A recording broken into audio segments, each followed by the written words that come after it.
เด็กผู้ชายเด็กผู้หญิงมันมาจับตัวเลยนะมันถามว่าป้าก็เป็นผู้หญิงอะแล้วป้าทำไมถึงเขียนให้เด็กผู้ชายล่ะ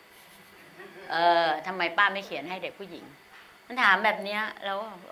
จริงด้วยเนาะป้านี่แย่มากเลยเนาะทำไมไม่เขียนให้เด็กผู้หญิงก็เลยบอกเดี๋ยวป้าจะเขียนบันทึกจากลูกผู้หญิงให้ก็บอกมันอย่างนี้พอบอกมันเสร็จเรียบร้อยหนังเรื่องบันทึกจากลูกผู้หญิงก็ออกมาเลยเป็นหนังโป๊ออกมาเลยฉายเป็นหนังประเภทเรทRเรทX อะไรก็ไม่รู้พอเห็นโอ้เราจะเขียนชื่อนี้ได้ยังไงใช่ไหมชื่อบันทึกจากลูกผู้หญิงมันเป็นไปไม่ได้ก็เลยเปลี่ยนชื่อนะคะทีนี้ไอตอนที่ยังคิดว่าจะเปลี่ยนชื่ออยู่เนี่ยแล้วคิดว่าจะเขียนเรื่องอะไรอยู่เนี่ยก็เป็นช่วงที่ไปพูดที่พิษณุโลกแล้วก็ไปเจออาจารย์คนหนึ่งนะคะอาจารย์เขาพาไปบ้านเขาอันนี้เราวัยเยาว์มากเลยอาจารย์เขาก็พูดเราก็ถามเขาบอกว่าอาจารย์อยู่กับใครอาจารย์เขาตอบว่าอยู่คนเดียวบอกอ้าวแล้วทำไมอาจารย์อยู่คนเดียวเราก็ไปดูในบ้านมันก็มีรูปคนรับปริญญามีอะไรต่ออะไรเขาบอกหนูพ่อแม่ตายหมดแล้วตายตั้งแต่หนูเรียนชั้นมัธยมเราก็ตกใจอะไรนะพ่อแม่ตายแต่เรียนชั้นมัธยมหนูอยู่กันเอง3 คนพี่น้องพี่สาวแล้วก็น้องชายคนนั้นเขาไม่ได้ผู้หญิงหมดนะเขาก็อยู่กัน3 คนพี่น้องบอกอ้าวแล้วไม่มีป้าไม่มีน้าอาอะไรมาเลี้ยงดูเหรอเขาบอกไม่มีค่ะหนูเป็นคนไม่มีญาติบอกแล้วอยู่ไงเด็กมัธยม3 คนอยู่ยังไงเขาบอกว่าเพื่อนบ้านเลี้ยงเขาใช้คำอย่างนี้เลยเขาบอกเพื่อนบ้านเนี่ยเพื่อนบ้านที่เป็นเพื่อนพ่อเนี่ยอยู่ข้างๆบ้านเนี่ยเขาเลี้ยงมาคือเขาคอยดูมาตลอดเราก็เกิดความรู้สึกว่านี่คือสังคมไทยตอนนั้นที่คิดคือนี่คือสังคมไทยนี่ขนาดเขาเป็น3 พี่น้องเนี่ยแล้วก็มีผู้ชายอยู่คนแล้วคนโตเขาเนี่ยเป็นผู้หญิงนะคะคนที่2เป็นผู้หญิงก็คือคนที่เรารู้จักแล้วคนที่3น้องเป็นผู้ชายเขายังอยู่มาได้เลยแต่นี้ถ้าเราสร้างตัวละครเป็นผู้หญิง3 ตัวเนี่ยเราจะต้องอยู่ในสังคมไทยเนี่ยใครจะเข้ามาช่วยมั่งเราก็ตั้งโจทย์อันนี้ขึ้นมาพอตั้งโจทย์อันนี้ขึ้นมาปั๊บมันก็ไปตรงกับที่เด็กถามว่าทำไมป้าไม่เขียนเรื่องผู้หญิงนะแต่ว่าเราชื่อบันทึกจากลูกผู้หญิงไม่ได้เราก็เลยตั้งชื่อว่าจดหมายถึงดวงดาวที่ตั้งจดหมายถึงดวงดาวเพราะว่า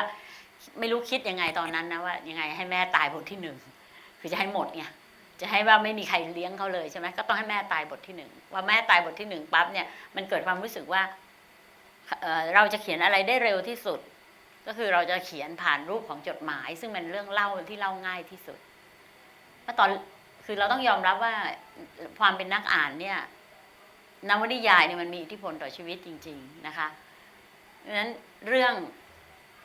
จดหมายนวนิยายที่เป็นรูปจดหมายที่มีอิทธิพลต่อเรามากที่สุดก็คือเรื่องรัตนาวดี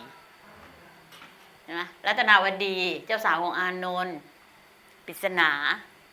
ปริศนานี่เป็นตัวอย่างของความฝันตัวอย่างของเจ้าชายหม่อมเจ้าที่เป็นพระเอกใช่ไหมเจ้าสาวของอานนท์นี่เป็นตัวอย่างของคนลุยของพระเอกคือเล่าเรื่องและตัวละครเป็นพระเอกผู้ชายเล่าผมตลอดใช่ไหมคะแล้วก็เรื่องรัตนาวดีนี่เป็นตัวอย่างของจดหมาย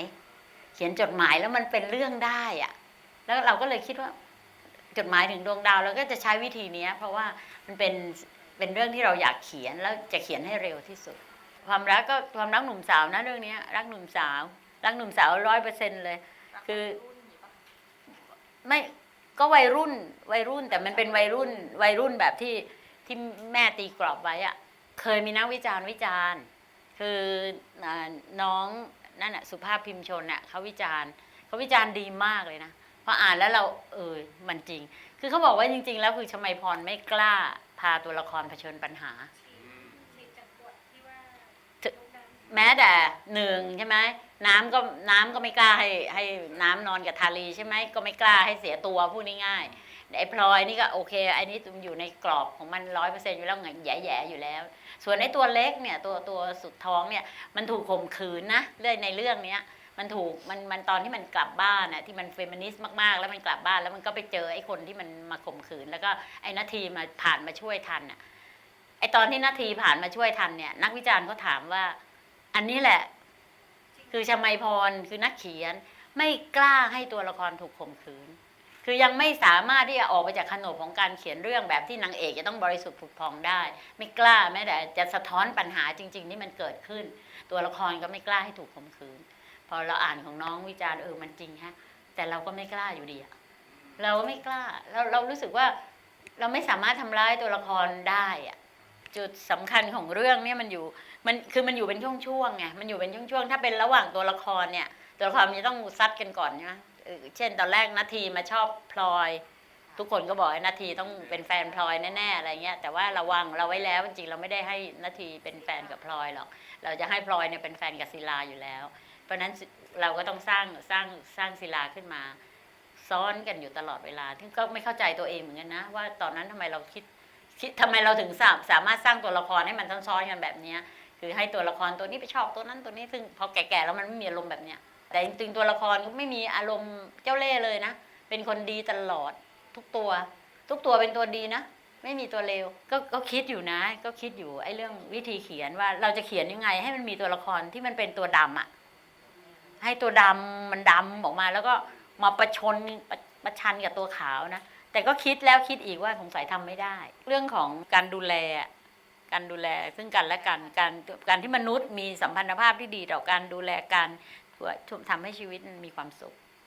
คือต้องการจะให้เห็นว่าถ้าคุณพ่อแม่คุณตายไม่มีใครดูแลเนี่ยสังคมไทยก็ยังดูแลกันอยู่คือถ้าเราจะใช้รูปแบบจดหมายเราต้องถามตัวเราเองว่าเรามีความถนัดในเรื่องที่จะเล่าแบบไหนคำว่าแบบไหนหมายว่าเป็นจดหมายแล้วแบบไหนด้วยนะคือถ้าเราจะเล่าเป็นจดหมายก็ต้องเป็นจดหมายที่เราถนัดด้วยไม่ใช่เป็นแค่ว่าเล่าเป็นจดหมายตามแบบที่เขาเล่ากันมาอย่างเงี้ยไม่ได้เราต้องคิดรูปของเราขึ้นมาด้วยเพราะว่าจดหมายมันเล่าได้หลายแบบฝรั่งมันก็ยังเล่าด้วยจดหมายอยู่เลยทุกวันนี้หลายเรื่องเลยอ่านแล้วมันสนุกมากคือถ้าใครอยากเขียนด้วยจดหมายเนี่ยให้รู้ไว้เลยว่าจดหมายเป็นแค่เครื่องมือเล็กๆเองสิ่งที่สำคัญยิ่งกว่าจดหมายก็คือเนื้อหาที่อยู่ในจดหมายนั้นถ้าเนื้อหาที่อยู่ในจดหมายนั้นเนี่ยมันไม่จริงหรือมันไม่สะเทือนมันไม่สะท้านเนี่ย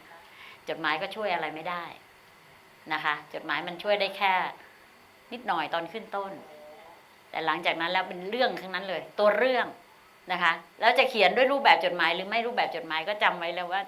ตัวเรื่องสำคัญที่สุดก็จริงๆก็คือพยายามสร้างให้ตัวละครมีความต่างอะเมื่อต้องการสร้างให้ตัวละครมีความต่างตัวละครก็เลยต้องใช้ภาษาให้ต่างกันเวลาเขียนนวนิยายเนี่ยมันเหมือนกับเราถือตะกร้าไปอะแล้วเราก็เก็บทุกอย่างใส่ไปในตะกร้าของเราแล้วทุกอย่างที่เราเก็บเนี่ยเราก็ต้องคิดแล้วว่าเมื่อเข้าไปอยู่ในตะกร้าแล้วตะกร้าเรายังเป็นตะกร้าเดิมอยู่ที่เราจะวางดอกไม้ชุดนี้คือเราไม่ใช่เก็บหมดทุกอย่างเนี่ยไม่ใช่เอาก้อนหินก็เอาใส่อะไรก็เอาใส่ไปหมดไม่ใช่มันก็จะไม่ใช่ตะกร้าใบที่เราหวังใช่ไหมไม่ใช่ตะกร้าจดหมายถึงดวงดาวก็คือถ้าเราเหมือนกับเราไปเก็บดอกไม้ที่เราเห็นเนี่ยมาแล้วเราใส่เนี่ยมันจะมาอยู่ตรงไหนของตะกร้าเนี่ยถ้าน้องกำลังจะเขียนหนังสือไม่ใช่กำลังจะเขียนทุกคนเขียนอยู่แล้วเนี่ยแล้วทุกคนเนี่ยอยากจะมีผลงานที่มันชัดเจนเนี่ยเราต้องรู้ว่าตัวเราเนี่ยเขียนหนังสือเป็นยังไงแล้วเราต้องทำอันนั้นแล้วถ้าเราทำไปเรื่อยๆเนี่ยมันเหมือนเราลงรอยอ่ะเหมือนเราลงลายเส้นอ่ะเราลงแล้วในสุดลายเส้นเนี่ยมันจะเป็นลายของเราพอมันเป็นลายของเราเมื่อไหร่เนี่ยนะคนก็จะจำเราได้